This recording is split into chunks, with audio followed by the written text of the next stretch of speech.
মানে প্রথমেই বলি কুণাল ঘোষ মুখপাত্র নাকি গোয়েন্দাদের মানে গোয়েন্দা বিভাগে চাকরি নিয়েছে আমি ঠাউর করতে পারছি না। লাইভ স্ট্রিমিং নিয়ে আইনত কিংবা নির্দেশগত কোনো বাধা সুপ্রিম কোর্টের তরফে নেই নেই নেই। কালকে এই মিটিংটা উনি মন থেকে চানইনি। কি বলছেন? হ্যাঁ একদম। আমি আপনি হেডলাইন করুন, উনি মন থেকে চাননি। কারণ আপনি ভালো করে জানেন বিনীত গোয়েল স্বাস্থ্য শিক্ষা সচিব কিংবা স্বাস্থ্য সচিব কিংবা ডিসি নর্থ কিংবা ডিসি সেন্ট্রাল ওদের কাছে আপনার প্রাণ ভোমরা লুকিয়ে আছে। মানে প্রথমেই বলি কুণাল ঘোষ মুখপাত্র নাকি গোয়েন্দাদের মানে গোয়েন্দা বিভাগে চাকরি নিয়েছে আমি ঠাউর করতে পারছি না। বিগত কয়েক মাস ধরে তো উনি মানে এই ভাইরাল ঘোষ তকমাটাই প্রায় নিয়ে ফেলেছে নিজের দিকে। মানে আমি বলছি কারণ সন্দেশখালি নিয়ে উনি ভিডিও পেলেন, লাস্টে আর ওটা নিয়ে আর কোনো কথা নেই। ভিডিওটার কোনো রকম ফরেন্সিক জাজমেন্ট না করেই বলে দিলেন ওটা সত্যি। আমি বলছি আপনাকে এবারের ভিডিওটা ডিজার্ভিং একটা ভিডিও অডিও উনি প্রেস কনফারেন্স করে বললেন। পুলিশ একটু আগের খবর পুলিশ একটা সুও মোটো করলো। আমার প্রশ্নটা হচ্ছে যে উনি পুলিশকে জানিয়েছেন, এটাই স্বাভাবিক, সুও মোটো যখন পুলিশ করেছে, পুলিশ কি এটার এই অথেন্টিসিটিটা যেটা কোনো একটা অডিও বা ভিডিও বাজারে আসলে সেটা ভুয়ো কিনা, কারণ আমরা জানি এই তথ্য প্রযুক্তির আজকে চরম উৎকর্ষের দিনে ভুয়ো অডিও ভিডিওর যে ছলাপ আজকে এই আরজিকর ইস্যুতে আপনি ভালো করে জানেন অন্তত কয়েক হাজার অডিও ভিডিও এইসব ভাইরাল হয়েছে। ইভেন পুলিশ 280 জনকে ডেকে পাঠিয়েছে বিভিন্ন ভুয়ো অডিও ভিডিওর শেয়ারিং করার অপরাধে। একটি মানে সদ্য মা হয়েছেন এমন মহিলা 18 দিন জেলে একটা পোস্ট শেয়ার করার জন্য জেল খেটে এসছে। আমি বলছি যে প্রশ্নটা হলো সেটা অথেন্টিসিটি হয়েছে কিনা, নাকি আগে সন্দেশকালীর মতন ওই ভিডিওগুলো অতলে চলে যাবে আর প্রশ্ন উঠবে না। দ্বিতীয় আমি বলছি এটা কি কোনো কনস্পিরেসিস পার্ট নয় তো শাসক দলের? আমি বলছি গতকালে চোখে চোখ রেখে ডাক্তাররা কিন্তু মুখ্যমন্ত্রীকে বুঝিয়ে দিয়েছেন যে আপনার পলিটিক্যাল খেলার অংশ আমরা নই, আপনার প্রফিট মানে পলিটিক্যাল প্রফিট পাওয়ার অস্ত্র শিখণ্ডী ডাক্তাররা নয়।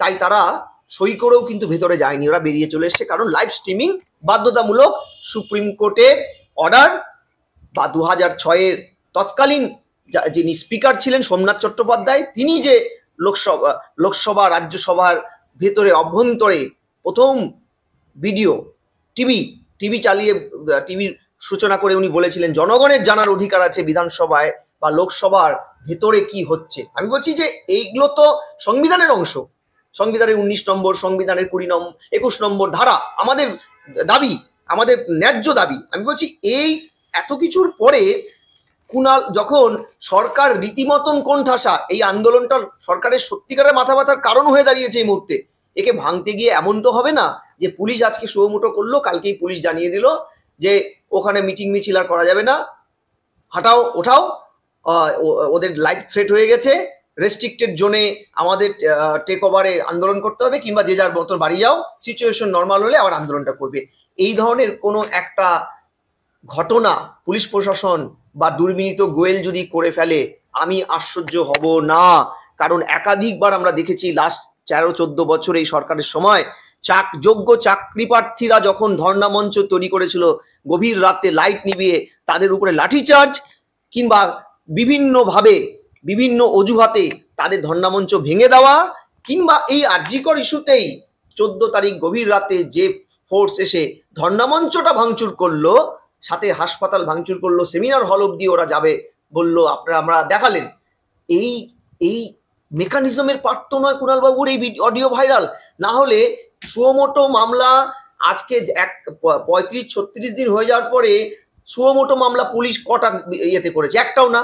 এই যে সন্দীপ ঘোষ, এই যে অভিক, এই যে বিরূপাক্ষ, এই যে উত্তরবঙ্গ সকল উত্তরবঙ্গ লবি নামক এই যে ডাক্তারদের নেক্সাসগুলো বেরোচ্ছে, ইভেন প্রতিদিন যে লাইভ থ্রেট দেওয়া হচ্ছে আন্দোলনকারীদের, তারপরে জুনিয়র ডাক্তারদের, তৃণমূলের বিধায়ক, সাংসদ, কাউন্সিলর, পঞ্চায়েত সমিতির এরা দিচ্ছে যে লাইভ থ্রেটটা, আপনি বলুন তো কয়টাতে কোনো একটাতে পুলিশ সুও মোটো করেছে? তাহলে পুলিশ এই অতি সক্রিয়ভাবে হয়ে সুও মোটোটা করলো, কুণাল ঘোষের একটা প্রেস কনফারেন্সের করার সাথে সাথে যে ভিডিওটা প্রকাশিত হয়েছে সেই ভিডিওটার অথেন্টিসিটি, তার যে টেকনিক্যাল সে ভুয়ো কিনা, সে কতটা রিলায়েবল, এটা জানলো না, কারণ ল্যাবে পাঠিয়ে এটা করতে গেলেও তো একটা টাইমস এটা অনেক সময় লাগে। আমি বলছি এত কিছুর পরে এটা কি এই আন্দোলনটাকে ভেঙে দেওয়ার এবার প্রশাসনিক চেষ্টা নয় তো? কারণ কালকে মুখ্যমন্ত্রী রাজনৈতিক চেষ্টা করেছেন, তকমা দিয়েছেন জনগণের মাঝখানে, ডিভাইড অ্যান্ড রুল করেছেন এই আন্দোলনটাকে ভাঙতে, বিভিন্ন সময় মিথ্যা কথা বলেছেন, আইনের বলেছেন সুপ্রিম কোর্টের আছে, বাধা আছে, লাইভ স্ট্রিমিং করা যাবে না। একদম এর প্রসঙ্গে আমি বলবো, মুখ্যমন্ত্রী স্বয়ং বলছেন যে 4:45 থেকে 2 ঘন্টা 10 মিনিট ধরে অপেক্ষা করেছি, আমার ভাই বোনদের শুভ বুদ্ধি উদয় হবে, তারা আসবেন ভেবেছিলাম, আসতে বলে আমরা চিঠি দিয়েছিলাম প্রথমে, ওরা আসবেন বলেছিলেন। আমার সঙ্গে মুখ্য সচিব, স্বরাষ্ট্র সচিব, ডিজি ও প্রতিমন্ত্রী চন্দ্রিমা ছিলেন, প্রসঙ্গত চন্দ্রিমা ভট্টাচার্যের কথা তিনি বলছেন। আমি কোট আনকোট বলবো, মুখ্যমন্ত্রী বলছেন একবার ওদের নিয়ে লাইভ স্ট্রিমিং করেছিলাম, তখন সুপ্রিম কোর্টে মামলা চলছিল না, সিবিআই এর হাতে কেস ছিল না, আমরা রেকর্ডিং এর কথা বলেছিলাম, স্বচ্ছতার জন্য আমরা 3টি ভিডিও ক্যামেরা দেখেছিলাম, সুপ্রিম কোর্টের অনুমতি নিয়ে সেটা প্রকাশ করতে পারতাম। সুপ্রিম কোর্ট যা পারে আমরা তা পারি না। শীর্ষ আদালতে যখন মামলা বিচারাধীন, মামলাটা যখন সিবিআই দেখছে, সেখানে লাইভ স্ট্রিমিং করা যায় না, তিনি বলছেন। কি বলছেন? প্রথম কথা, কত বড় মিথ্যাচার! আমি মুখ্যমন্ত্রীকে মিথ্যেবাদী বলছি না, আমি বলছি প্রশাসনিক ব্যবস্থায় ওনাকে যে ইনফরমেশনটা যিনি দিয়েছেন, এই ধরনের কেউ তো দিয়েছেন, ঠিক কত মিথ্যা কথা বলেছেন মুখ্যমন্ত্রী। আপনি জেনে রাখুন, লাইভ স্ট্রিমিং নিয়ে আইনত কিংবা নির্দেশগত কোনো বাধা সুপ্রিম কোর্টের তরফে নেই নেই নেই। তা না হলে দেখুন, এই যে আজকে আপনি এটা দেখছেন, এই যে লাইভ স্ট্রিমিং, এই লাইভ স্ট্রিমিংটা কিন্তু একদম আমার পুরো খেয়াল আছে, আর্টিকেল 21 নম্বর ধারায় সংবিধানের স্বপ্নীল ত্রিপাঠী ভার্সেস সুপ্রিম কোর্টের একটা মামলা হয়েছিল 2018-তে। এই মামলা কিংবা সিনিয়র অ্যাডভোকেট ইন্দিরা জয় সিং, তার মামলার প্রেক্ষাপটে এই চন্দ্রচূড় মহাশয় তখন একটা ভার্ডিক্ট দিয়েছিল। ভার্ডিক্টটা কি? The right to access justice guaranteed under article 21 of the Constitution encompasses the right access live court proceedings. কত সালে? 2022-এ 27শে সেপ্টেম্বর। আমি বলছি যে সুপ্রিম কোর্ট নিজে দাঁড়িয়ে থেকে বলছেন যে সুপ্রিম কোর্ট প্রত্যেকটা, ইভেন হাইকোর্ট, সুপ্রিম কোর্ট, ভারতবর্ষের পার্লামেন্ট, রাজ্যসভা, ভাইটাল ভারতবর্ষের সুরক্ষার সাথে রিলেটেড বহু কিছু তদন্ত, একের পর এক তদন্তগুলোকে লাইভ স্ট্রিমিং করে সারা পৃথিবী দেখে। সেখানে যদি প্রাইভেসি নষ্ট না হয়, তারা মনে না করে, তাহলে মুখ্যমন্ত্রী এই তত্ত্বটা কেন খাড়া করলেন? আমি বলছি এটা দুটো হতে পারে। তিনি তার মস্তিষ্ক প্রসূত তত্ত্ব, কারণ তিনি ভালো করে জানেন যে তিনি যে ধমকানো চমকানোর প্রশাসনিক বৈঠকগুলো করেন, যে বৈঠকগুলোতে তিনি বলেন বাকিরা কেউ বলেন না, শোনেন, সেটা লাইভ স্ট্রিমিং করলে পরে জনগণের মধ্যে তার একটা ইমেজ তৈরি হয়। তিনি ওটা করার মানে করলেন, মানে মন থেকে করলেন নাকি কি করলেন, সাজানো এইসব ধমকানো চমকানো, সে কেউ দেখতে যায় না। মানুষ দেখে মুখ্যমন্ত্রী শাসাচ্ছেন তাদের ফেভারে, সেটাতে তিনি বলেন, বাকিরা কেউ বলতে পারেন না, তাই তিনি ওটা লাইভ স্ট্রিমিং করেন। আর যেটা কালকে হতে যাচ্ছিল, সেটাই তার যে আন্ডারে দুটো দপ্তর, স্বাস্থ্য এবং পুলিশ, যে দুটো দপ্তর পুরোপুরি কাঠগড়ায় দাঁড়িয়ে আছে, জুনিয়র ডাক্তাররা চোখে চোখ রেখে এই অপ্রিয় প্রশ্নগুলো তাকে করবেন, যেই প্রশ্নের একটা উত্তর তিনি দিতে পারবেন না। তার পুলিশ এবং তার স্বাস্থ্য দপ্তরে এই যে এত বড় নোংরা একটা নেক্সাস একের পর এক বেরিয়ে এসছে, সাদা খাতা জমা দিয়ে ডাক্তার হওয়া, টাকার বিনিময়ে ভর্তি থেকে শুরু করে ওষুধ চুরি, বডি লাশ চুরি, ওখানে যৌন স্ক্যাম থেকে শুরু করে কি না বেরোচ্ছে একের পর এক। এবং তার তত্ত্বাবধানে এটা হয়েছে, তিনি মন্ত্রী এখানকার, তার কালেকটিভ রেসপন্সিবিলিটি আছে। ফলে এটা বললে তো সারা পৃথিবী জেনে যাবে অনেক কিছু, তাই তিনি এই বাজে একটা মস্তিষ্ক প্রসূত, নিজ মস্তিষ্ক কল্পনা প্রসূত একটা তত্ত্ব খাড়া করলেন। আমি আপনাকে বলছি যে এটা দুটো অ্যাসপেক্ট। কালকে এই মিটিংটা উনি মন থেকে চাননি। কি বলছেন? হ্যাঁ, একদম। আপনি হেডলাইন করুন, উনি মন থেকে চাননি। কারণ দেখুন, যে ছেলেগুলো আমার আপনার বাড়ির ছেলে, আমাদের সমাজের মেরুদণ্ড, ডাক্তার, তারা জুনিয়র ডাক্তার, মুখ্যমন্ত্রী নিজে বলছেন আমার স্বাস্থ্য ব্যবস্থা ভেঙে পড়েছে, অর্থাৎ এরা স্বাস্থ্য ব্যবস্থার ভিত্তি। এই ছেলেগুলো মেয়েগুলো যখন বৃষ্টিতে জলে ভিজে আছে আজকে 4 দিন, তারা মুখ্যমন্ত্রী একবারও ডাকেনি। ডাকেছেন কাকে দিয়ে? যে লোকটার বিরুদ্ধে এদের অভিযোগ তাকে দিয়ে, মুখ্য সচিবকে দিয়ে। আচ্ছা ভালো কথা, ধরলাম মুখ্যমন্ত্রী তাদেরকে দিয়ে বলেছেন। মুখ্যমন্ত্রী যখন এরা বাসে করে রওনা দিল তখনও প্রশাসনিক ভবন থেকে একবারও বলা হয়নি লাইভ স্ট্রিমিং কিন্তু হবে না, আপনারা আসবেন না। যাওয়ার পরে সই সাবুত করে ওদের থেকে ফোন টোন কেড়ে নিয়ে তারপরে বলা হলো লাইভ স্ট্রিমিং কান্ট পসিবল। সেখানেও দুটো কথা, মুখ্যমন্ত্রী একটা তত্ত্ব খাড়া করলেন এবং তার রাজীববাবু একটা কথা বললেন। তার রাজীববাবু না ব্যাখ্যা না গিয়ে বললেন হবে না। আমি বলছি আপনার ম্যাডাম মনে আছে 17ই জুন 2019, এই 17ই জুন 2019-এ তিনি লাইভ স্ট্রিমিং করিয়েছিলেন 30 জনকে নিয়ে জনপতি নিয়ে সমস্ত শর্ত মেনে লাইভ স্ট্রিমিংটা তো করেছিলেন। তখন তিনি কি বলেছিলেন? আমার কোনো লুকোনো চুকোনো নেই, আমি হাইড অ্যান্ড সিক পছন্দ করি না, আমি যা করি প্রকাশ্যে করি, আমার সমস্ত প্রশাসনিক কাজ সমস্ত কিছু আমি লাইভ স্ট্রিমিং করি। তাহলে এই ক্ষেত্রে কি মুখ্যমন্ত্রী ভয় পাচ্ছেন? তাই না, শুধু ভয় পাচ্ছেন না, ইনি একটা স্ক্রিপ্ট তৈরি করলেন। কি স্ক্রিপ্ট? কালকে ছেলেপেলেগুলো প্রথমে ওনার ফাঁদে পা দিল, এই ফাঁদে পা দিয়ে এখনো গেলেন, একটা ডকুমেন্টস তৈরি হয়ে গেল, একটা লিগাল ডকুমেন্টস তৈরি হলো ওনার হাতে যে আমি ইনিশিয়েটিভ নিয়েছি, ছেলেপেলে আমার ইনিশিয়েটিভে এসছে, কিন্তু ওদের গোয়ার্তুমির জন্য মিটিংটা ভেস্তে গেল, সেটা তিনি প্লেস করবেন কপিল সিব্বলকে দিয়ে সুপ্রিম কোর্টে। ঠিক যেমন আপনি মনে আছে যোগ্য চাকরি প্রার্থীদের সাথে উনি ঠিক ভোটের আগে, উনি বা অভিষেক বা কুণাল মাঝে মধ্যে ভোটের আগে কিংবা সুপ্রিম কোর্ট বা হাইকোর্টে মামলা হওয়ার দুদিন আগে ইচ্ছাকৃতভাবে ওদের সাথে একটা বৈঠক খেলা খেলেন, করে ওদের একটা লিগাল ডকুমেন্টস তৈরি করে নিয়েই সুপ্রিম কোর্টে চট করে বা হাইকোর্টে চট করে মামলার সাথে ট্যাগ করে দেন। দেখুন হুজুর আমি কত আন্তরিক, ওরা বদমাইশ, ওরা করতে চাইছে না। অর্থাৎ হাইকোর্টকে বিভ্রান্ত করার একটা লিগাল ডকুমেন্টস, আমি বারবার আবার বলছি, এটা কিন্তু উনি ইচ্ছাকৃত করলেন।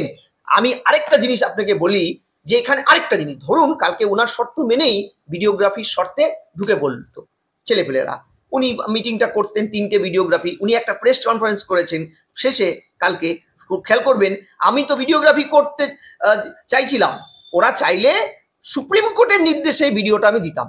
আমি বলছি ম্যাডাম আরজি করের যে সিসিটিভি ফুটেজটা সিবিআইকে দেওয়া হয়েছিল সেটা কি ছিল না, 1 ঘন্টা 33 মিনিটের এখানে 27 মিনিটের 4টে যে ভিডিও ক্লিপিং, তার বাকিটা কি ছিল? টেকনিক্যাল গ্লিচ, বলছে গ্লিচিং হয়ে গেছে, নষ্ট হয়ে গেছে। আমি বলছি উনি ভালো করে টেকনিক্যাল এক ব্যাপারটা জানেন যে live streaming not editable, but ভিডিওগ্রাফিটা এডিট করা যায়। উনি এডিট অংশটা যদি সুপ্রিম কোর্টের পারমিশনে দিতেও হতো, এডিট অংশটাই দিতেন, যেখানে উনি অপদস্থ হয়েছেন, যেখানে উনি উত্তর দিতে পারেননি, সেই অংশটা সরিয়ে দিয়ে বলতেন গ্লিচ হয়ে গেছে, নষ্ট হয়ে গেছে। আমি বলছি এইটা ওনার অন্যতম একটা কারসাজির পার্ট, আমি একদম দায়িত্ব নিয়ে আপনাকে বলছি। অর্থাৎ এন্টায়ার কালকের চিত্রটায় উনি আন্তরিক ছিলেন না সমস্যার সমাধানে, বরং ছিলেন অনেক বেশি পলিটিক্যাল ফায়দা তোলার একটা স্ক্রিপ্ট তৈরিতে। এই স্ক্রিপ্ট বা মঞ্চটা ধরে ফেলেছিল শেষের দিকে জুনিয়র ডাক্তাররা, তাই তারা কিন্তু সই করেছেন, ঢোকেননি ভিতরে। আমি বলছি আপনাকে, গতকাল আপনি দেখুন বারবার উনি স্ক্রিপ্ট প্রেস কনফারেন্স করছেন, বলছেন আমার 2 ঘন্টা 3 ঘন্টা আমি ওয়েট করেছিলাম। একদম দুর্ভাগ্য, আপনি প্রচন্ড ব্যস্ত মানুষ, রাজ্যের মুখ্যমন্ত্রীরা ব্যস্ত থাকেন, আপনি 3 ঘন্টা খুবই খুবই, আমি মন থেকে বলছি, খুব ক্ষতি হয়ে গেছে রাজ্যের। মুখ্যমন্ত্রী 3 ঘন্টা বসে থাকা এটা বিশাল ক্ষতি। কিন্তু ম্যাডাম একটা সরি ফর ইওর ইনফরমেশন, 14 বছর ধরে মাতঙ্গিনী হাজরায় শহীদ মিনারের নিচে যে যোগ্য ছেলে মেয়েরা বসে আছে, আপনি আপনার সরকার আপনার দলের লোকজন যে অযোগ্যগুলোকে ওদের চাকরিটা বিক্রি করে দিয়েছে, তাদের সময়টা মূল্য নয় ম্যাডাম, মূল্যবান নয়? আচ্ছা মূল্যবান নয় ম্যাডাম, যে 3 ঘন্টা ধরে অভয়ার মা বাবা তার মেয়েটার মুখটা দেখতে চেয়েছিল, হাত পা ধরে আকুতি বিকৃতি করেছিল, কান্নাকাটি করেছিল, আপনার স্বাস্থ্য দপ্তর, আপনার পুলিশ দপ্তরের কিছু বদমাইশ এভিডেন্স ট্যাম্পার করার কারসাজিতে যুক্ত থাকার জন্য অভয়ার বাবা মাকে মুখটা দেখতে দেয়নি। একদম একদম একদম কলকাতা পুলিশকে দায়ী করছেন এভিডেন্স ট্যাম্পারের জন্য? হ্যাঁ, আমি কেন করছি, সুপ্রিম কোর্ট করে দিয়েছে একের পর এক। আপনি দেখুন দৈনিক পেপার, আমি বলছি না আমার মনের ইয়ে, দৈনিক 2-3টে পেপার নিয়ে আপনি পাশাপাশি বসে দেখুন এভিডেন্স কি কায়দায় ট্যাম্পার করেছে। বলছে একই বডির মানে পিএম চালানের রিপোর্ট এক, চালানের রিপোর্টে তার অন্তর্বাস পাওয়া গেছে, আর সুরতে হালের রিপোর্ট বলছে কিছুক্ষণ আগে যে পিএম পোস্টমর্টমের আগে যে রিপোর্ট, তাতে বলা হচ্ছে যে তার অন্তর্বাসটা গায়েব ছিল। আমি বলছি যে এটা কি করে হয়? একের পর এক একটা স্বচ্ছতা পুলিশ কি রেখেছে। বডিটা আজকে আজকে ওই যে বাহী গাড়ি, সেই গাড়ির ড্রাইভারটি প্রেস কনফারেন্স করে মুখ খুলেছে, বলছে পুলিশ এত অ্যাক্টিভ ছিল যে আমার গাড়ির বুকিংটা পুলিশ করেছে, গাড়ি ভাড়াটা পুলিশ দিয়েছে, গিয়ে আমি যখন বডিটা নিয়ে গেছি পুলিশ বলছে সামনের দরজা দিয়ে বডি বেরোয়, ওদিক দিয়ে বের করবি না, পিছন দরজায় ডাক্তাররা যেদিক দিয়ে বেরোয় ওদিক দিয়ে বের করে নিয়ে আমি থানা, যখন আমি শ্মশানে পৌঁছেছি দেখলাম সব রেডি, আমাকে 500 টাকা দিয়ে পুলিশ বললো বেরিয়ে যা। অর্থাৎ তার বাবা মার যে কাজটা করার কথা সেটা পুলিশ করেছে। এখানেই তো পরিষ্কার হয়ে গেল যে পুলিশ কবে এত মানবিক হলো, যে পুলিশ হাত পেতে টাকা নেয় রাস্তার থেকে, শবদেহের গাড়ির থেকেও পুলিশ টাকা নিয়েছে। এই সরকারের একাধিক উদাহরণ আছে। আমি বলছি যে লাইভ প্রোডাক্ট, লাইভলিহুড যে প্রোডাক্ট, বাচ্চাদের দুধ, মুরগির ডিম, সেখান থেকে পুলিশ তোলা তুলেছে, তার একাধিক উদাহরণ আপনারা দেখিয়েছেন আপনার চ্যানেলে। সে পুলিশ এত মানবিক আপনি মেনে নেবেন? আমি মেনে নেব? আমি বলছি এই পুরো এন্টার প্রসেসটা তো তার পুলিশ করেছে। তাহলে আমি একদম সোর্স ধরে নিয়ে বলছি যে ম্যাডাম, এত কিছুর পরেও ইতিহাসকে মনে করুন আপনি। সেই যে লড়াকু মমতা ব্যানার্জি অগ্নিকন্যা, যে 2007-এর 14ই অক্টোবর প্রেস কনফারেন্স করে বলছেন ইনসাফ যদি দিতে হয় তাহলে এতদিন ধরে যাদের বিরুদ্ধে অভিযোগ তাদের পজিশনে রেখে কাজ করানো হচ্ছে। তার মানে কি তারা প্রমাণ লোপাট করছে না? রিজাউনুর কাণ্ডে তৎকালীন বুদ্ধবাবুর প্রশাসন পুলিশ মন্ত্রী বুদ্ধবাবুকে কাঠগড়া দাঁড়িয়ে এই প্রেস কনফারেন্স করেছিল এবং বুদ্ধবাবু তার রাজধর্ম মেনে, বিরোধী নেত্রীর দাবি মেনে, সংসদীয় গণতন্ত্রের আচার মেনে, রীতি মেনে, তৎকালীন প্রসন্ন মুখোপাধ্যায় মহাষষ্ঠীর দিন 17 তারিখ সম্ভবত বাঙালি শ্রেষ্ঠ উৎসবের দিন নগরপাল সিপিকে সহ বাকি দুজন, মোট 3 জন অফিসারকে সরিয়েছিল। আপনার কাছে কি কোনো ইনফরমেশন আছে? 2007-এ সিপি সরে যাওয়ার পরে দুর্গাপূজাটা বন্ধ হয়ে গেছিল, বা দুর্গাপূজায় বড় বড় বোম পড়েছিল law and order situation control করতে না পারার ইয়ের জন্য। আমি বলছি যে আপনি আজকে সিপিকে সরানোর প্রশ্নে বলছেন পুজোর সামনে ল অ্যান্ড অর্ডার ভেঙে পড়ে যাবে, হ্যান ত্যান গাল গল্প দিচ্ছেন। বাস্তবে ম্যাডাম কোনোটাই সঠিক নয়। আপনি সবটাই মানুষকে বোকা বানাচ্ছেন, টুপি পরাচ্ছেন। কেন আমি আপনাকে বলছি আপনি ভালো করে জানেন। বিনীত গোয়েল স্বাস্থ্য শিক্ষা সচিব কিংবা স্বাস্থ্য সচিব কিংবা ডিসি নর্থ কিংবা ডিসি সেন্ট্রাল, ওদের কাছে আপনার প্রাণ ভোমরা লুকিয়ে আছে। কি প্রাণ ভোমরা সেটা যদি একটু দর্শকদের খরচা করেন। সিম্পল, এই 14 বছরে তো প্রাণ ভোমরা একটাই, 75-25-এর প্রাণ ভোমরা। যেই 75-25 তার 47টা দপ্তর তার ক্যাবিনেটে, হাইকোর্টে, সুপ্রিম কোর্টে প্রমাণিত হয়েছে প্রত্যেকটা দপ্তর দুর্নীতিতে নিমজ্জিত। আমার একটা প্রশ্ন আছে। আর 9ই আগস্ট মুখ্যমন্ত্রী বলছেন তিনি ঝাড়গ্রামে ছিলেন। মুখ্যমন্ত্রীর নির্দেশে কি বিনীত গোয়েল পৌঁছান আরজি করে এবং সমস্ত তথ্য এগোয় সেই দিকে? দেখুন, উনি নির্দেশ দিয়েছেন কিনা সেটা তো প্রমাণের বিষয়। আমি তো প্রমাণ ছাড়া কথা বলতে পারি না। তিনি ফোন করেছেন নাকি হোয়াটসঅ্যাপ মেসেজ করেছেন নাকি অন্য কোনো স্যাটেলাইট ফোনের মাধ্যমে, উনি খুব বড় মাপের মানুষ, অনেক টেকনিক্যাল এক্সপার্ট তার আছে। সবচেয়ে বড় পৃথিবীর অন্যতম টেকনিক্যাল এক্সপার্টকে তিনি কুক্ষিগত করে রেখেছেন, রাজীব কুমার। হ্যাঁ, মানে এভিডেন্স ট্যাম্পারিং এর জনক তিনি। ফলে করেছেন কিনা আমি জানি না, কিন্তু এইটুক বলতে পারি যে সংবিধানে 164-H-এর 2 ধারা আছে।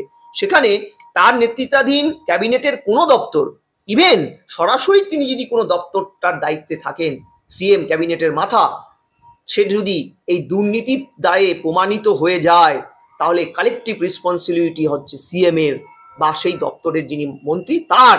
আমি বলছি সেই কারণেও তো ধরলাম দুর্নীতি গোয়েল নিজের পিঠ বাঁচাতে, তালা থানা নিজের পিঠ বাঁচাতে, ডিসি সেন্ট্রাল, ডিসি নর্থ নিজের পিঠ বাঁচাতে এগুলো করেছেন। মুখ্যমন্ত্রী নির্দেশ ছিল না, তাহলে তো মুখ্যমন্ত্রী দায়িত্ব। যে প্রথম কথা দায়িত্বটা তার। দ্বিতীয় কথা, যদি তাই না হয়ে থাকে আজকে 35 দিনে কি মোহে মুখ্যমন্ত্রী বলছেন আমি পদত্যাগ করে দেব জনগণ চাইলে, তথাপি তিনি একটা বারের জন্য এই যে মুখ্য কালপ্রিটগুলো যাদের নামে অভিযোগ প্রমাণিত হয়নি, অন্তত তদন্তের খাতিরে এই প্রভাবশালী লোকদের তো সরিয়ে দিতে পারতো তো। বুদ্ধবাবু যেমন রাজধর্ম করেছিল তিনি করতে পারতেন তো। আমি বলছি আসলে ব্যাপারটা অন্য জায়গায়। আমি বলছি এই পুরো নেক্সাসটা যে কত বড় মাপের দুর্নীতির পার্ট, যে দুর্নীতির পার্টের সাথে এই ধর্ষণ খুনটা যুক্ত সরাসরি, এই মেয়েটা তার বলি হয়েছে, এটা part of the syllabus, small part of the syllabus. আমি আবারও বলছি আপনাকে, আমি এই চিত্রটা রাজ্যের একাধিক ইস্যুতে দেখেছি। আচ্ছা বলুন তো, যদি তার কোনো রকম অনুষঙ্গ না থাকে, সুপ্রিম কোর্ট সুমোটো করে মামলাটা করেছে, প্রথম দিন আপনি 21 জন উকিলকে দাঁড় করালেন, পরের দিন 34 জন, কেন? ওয়াই? আপনার তো এখানে হারানোর কিছু নেই। আপনি তো নিজেই বলছেন আমি সিবিআই দিয়ে দেবো, ওর বাবা মা যা চাইবে তাই দিয়ে দেবো, যে কোনো তদন্তের সম্মুখীন হব। তাহলে আপনি এতগুলো কস্টলি উকিলকে দাঁড় করালেন কাকে বাঁচাতে? কেন বারবার জুনিয়র ডাক্তারদের আন্দোলনটাকে ভাঙার জন্য ওকালতি করতে হচ্ছে?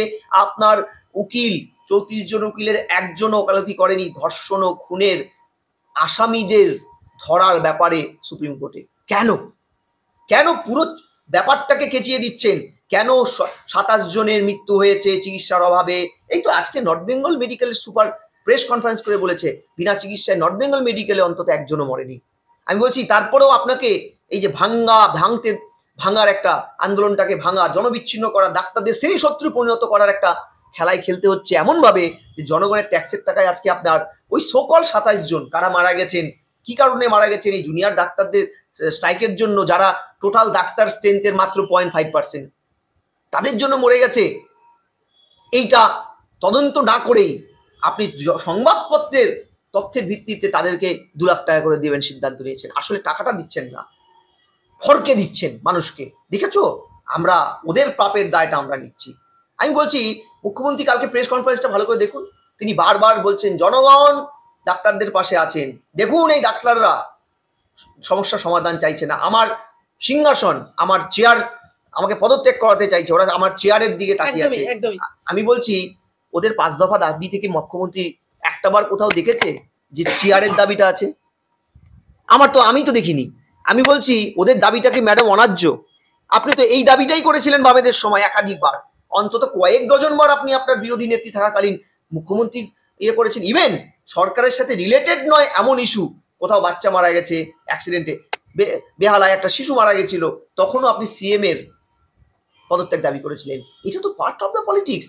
আপনি রাজধর্ম পালন না করে আপনি ডিভাইড অ্যান্ড রুল। আচ্ছা আপনি কি একটাবার কোনো গোয়েন্দা ইনফরমেশন দেখিয়েছিলেন যে ডাক্তারদের আন্দোলনটার মধ্যে প্রচুর পরিমাণে পলিটিক্যাল অ্যাম্বিগুইটিসরা ঢুকে গেছে? একটাও দেখান।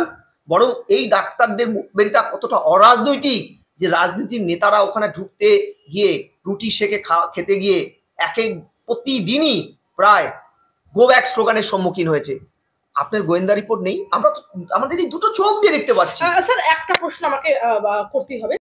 ভবনের সামনে কর্মবিরতিতে সামিল জুনিয়র চিকিৎসকরা, এরই মধ্যে একাধিক সরকারি হাসপাতালে বিনা চিকিৎসায় রোগীর মৃত্যুর অভিযোগ উঠেছে।